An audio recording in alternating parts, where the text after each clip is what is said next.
Right now on Denver 7 News at 6 a.m. Police need your help to get these kids home safe. New details on their disappearance and drive through Colorado. Overnight, condemnation from around the world on new reports of war crimes committed by Russian troops. The White House's new warning.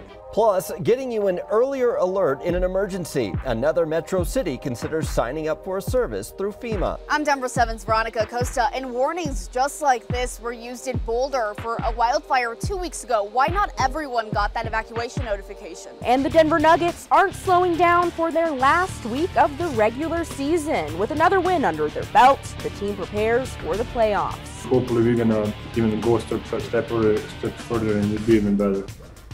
And they just hit a new franchise record this weekend. Nikola Jokic doing what he does best. Just putting the team on his back, I know. Yeah. Good morning, I'm Micah Smith. And I'm Brian Sanders. You'll want to get outside and enjoy the weather today. Kind of a jump ball, we'll call it, on the weather this week. A little up and down. You're right. That's a good way to put it. Yeah. Right now we're looking at a gorgeous start to our week. There is still a little bit of cloud cover out there this morning. That's going to clear up. More sunshine expected this afternoon. Definitely a different story down south where we have some snow from the Sangre de Cristos, even from parts of southwestern Colorado, and then stretching east, rain and even a few thunderstorms just to the south and east of Pueblo. We're going to see some dry conditions here, a bit of a chilly start. So on your bus stop planner, it'll be mid to upper 30s. Your kids are going to want a jacket early on, but by the time they get home, it's going to be jacket-free weather. We'll see some low 60s between about 2 and 3 o'clock, mid to upper 60s for highs today. We've got Denver at right around 67, Platteville 68, Boulder you'll be in the mid to upper 60s as well, 40s and 50s for the mountains. Now tomorrow it's going to be a little different. We're tracking a chance for some rain and snow, definitely seeing snow in the mountains and a few showers down here. Also the winds, that's going to be a big issue on Tuesday. Details on that, Jason, coming up here in just a few minutes. We have some new problems, unfortunately, and let's start up north before going out to the east side of town. For you folks coming out of Loveland, Fort Collins, we have a huge traffic jam. This is just happening, a rollover crash. The first responders haven't even arrived yet. This is southbound I-25 right near Berthoud, and you can see it's in that construction zone, in that curve area where he's seen several crashes, unfortunately, and this one is going to get worse before it gets better. So think about alternate routes if you're coming from the north, from Loveland, Fort Collins, and you usually use I-25, head south into Longmont or Denver. Take a look at the drive out to the east side of town. We have a crash on that eastbound side of I-70 right here at Chambers. There's just a bad merge in there from Air Tracker 7. You can still see the left side is blocked. They have the truck up on the tow truck now, mostly. Should be out of here hopefully in the next 10 minutes, and until then we're still going to see these traffic jams remain with that left lane blocked. So if you're driving to the airport, take a look at the travel time. It's already up 10 minutes from what it usually is trying to get through there. It's also affecting northbound 225, so that's a good spot, at least for the next 10 or 15 minutes to avoid for right now. All right, thank you, Jason. Well, there are disturbing new images that show just how dire the situation is in Ukraine. Ukrainian officials are accusing Russia of committing war crimes in Bucha, a suburb northwest of Kyiv. New video shows bodies lying in the streets. Some victims had their hands bound and others were shot at close range. Bucha's mayor says hundreds are buried in a mass grave. Satellite images show a 45-foot-long trench near a church. Secretary of State Antony Blinken called the images a punch in the gut and says the U.S. is working to document any potential war crimes. Ukraine's president says the evidence will be considered by the UN Security Council tomorrow. Last night, President Zelensky appealed directly to all Americans in a video at the Grammy Awards. Tell the truth about the war on your social networks, on TV. Support us in any way you can, any but not silence. After Zelensky, John Legend performed a new song, Free, with Ukrainian musicians, including Denver-based Susanna Igladon, who plays the bandura, a Ukrainian folk instrument. We have her story right now on thedenverchannel.com. Making sure you know when there's an emergency sooner. Today, Aurora City leaders will discuss using a new system that sends fast alerts to your phone. Denver 7's Veronica Acosta joins us because this is similar to what was used during evacuations during the in-car fire in Boulder County, which felt different from the Marshall fire. It is, and hundreds of people got those evacuation alerts when the NCAR fire started.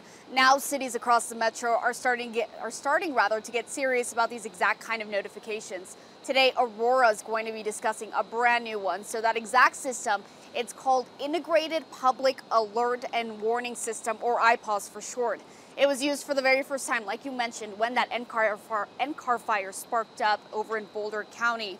When the NCAR fire, or rather, here's how it works. IPAWS allowed trained and authorized staff within the Office of Emergency Management and those 911 communication centers to trigger that electronic notification to all cell phones in a geographic region when a life safety event is happening. These alerts, they're really similar to those Amber alerts we get on our phones.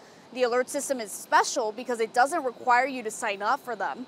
But here's where the issue lies. Because IPAWS uses those cell phone towers, the messaging is much less precise than if you went up and signed up for it.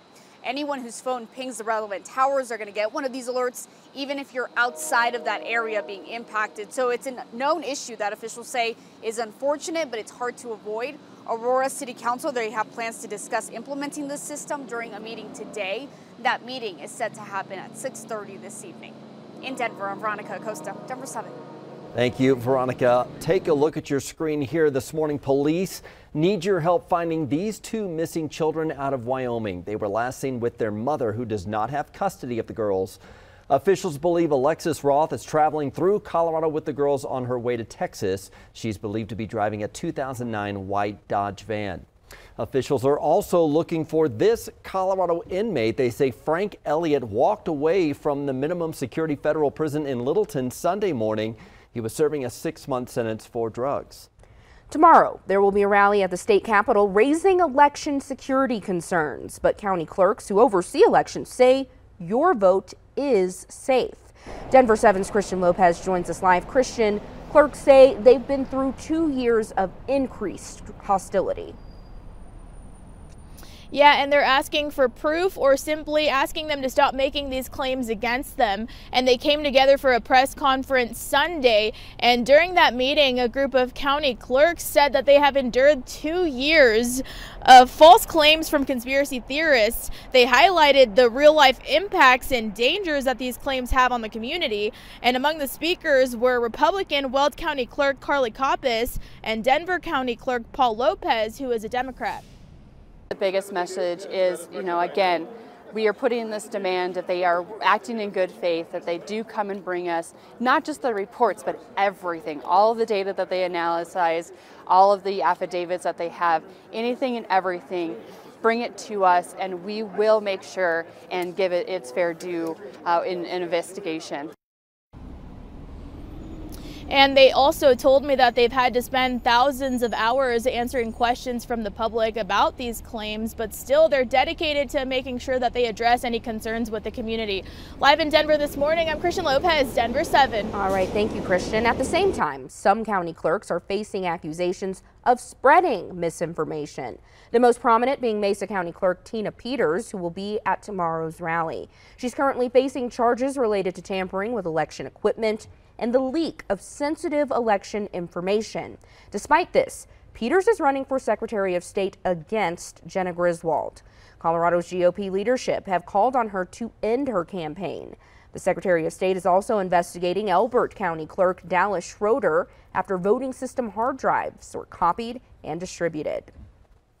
March Madness wraps up tonight with the last two teams standing for the men's national title. 1 seed Kansas will take on 8 seed North Carolina, which knocked off Duke in Coach K's final game in the Final Four. Tip-off is tonight at 7:30 in New Orleans. On the women's side, South Carolina is your new national champion. The Gamecocks beat UConn last night and dominated on both ends of the floor. Aaliyah Boston, the Women's Player of the Year, finished with 11 points and a team-high 16 rebounds for her 30th double-double of the season. It is South Carolina's second national title.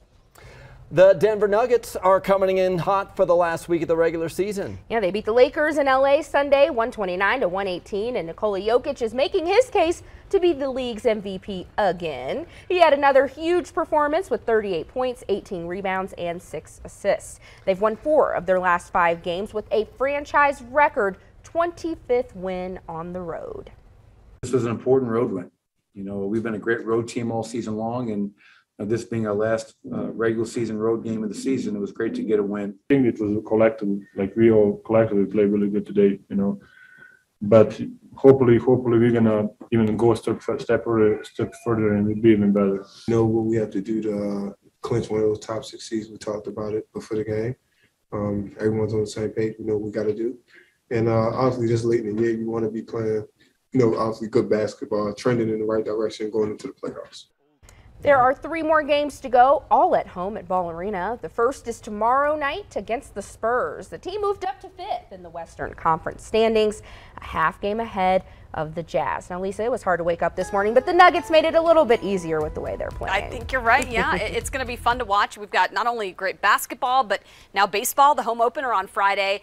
Take a look at our alerts. We have a number of high wind warnings and watches going into effect here within the next 24 hours. It's about to get really windy. We'll take a closer look at that on our Super 7 Day, and I'll show you how things are going to cool down through midweek coming up. I know, my little girl kept calling him Yoki. Hey, Yoki, look, there goes Yoki.